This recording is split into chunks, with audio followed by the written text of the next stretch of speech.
Konbawa, mina Proto-moto desu. And welcome back to product review of Ultra Pro sleeves. So I kind of caved in a little bit while ago, and pretty much I spent a bunch of money on card sleeves, and this is the Ultra Pro ones that I ordered. So over here on the top left, you have the normal Konami sleeves, the Gaga Magician. Then on over here on the right, with my Perform Well deck, you have just the Imperium Duelist ones, and over here on the bottom with the Sacred Beast deck, you have the Ultra Pro ones.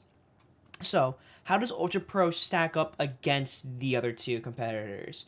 So, a lot of times, Ultra Pro is probably one more cheaper and a more effective sleeves to buy because you can buy them a lot and usually in bulk. So on Amazon, usually you find them around to $4 to $5 each for single packs. But if you just want to save a lot of time, you probably get it for $10 to $12 for packs of 3.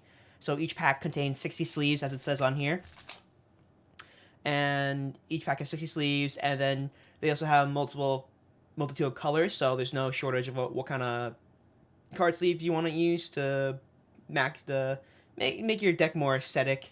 I've been using Ultra Pro for a long time. I have had plenty of my other cards decks sleeved into these. I only recently switched to Imperium Duelist, but I'm going to give Ultra Pro a fair shot at winning back my affection. So over here with the Sacred Beast deck, Ultra Pro has a slight problem with being a little bit too airy when compared to the Imperium Duelist ones. As you can see there, it kind of starts fanning out rather than as I squish, it kind of lightens like that.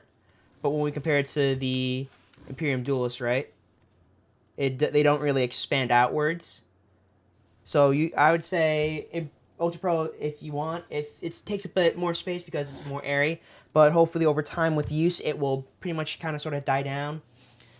So for shuffling, a lot of times players would shuffle like this, side by side. Just make sure they don't see the cards. A lot of players can also do that, where they just filter out each one and then cut it together.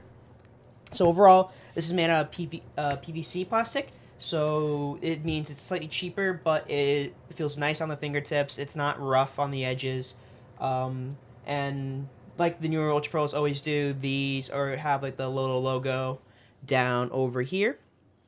And when compared to like the Konami sleeves over here, they're literally thinner than your typical Konami card sleeve, because Konami likes to have these things like nice sheen plastics rather than like sort of a slim fit kind of feel. But for a general feel, I highly recommend actually Ultra Pro in general, just not because it's a cost-effective card sleeve, but it also allows you to adds more color variations within them. If you like this review, please leave a like and comment and see which kind of review you want to see next, whether it be card reviews, box openings, or other gameplay such as Duel Links. Let me know, and I'll see you next time. Sayonara!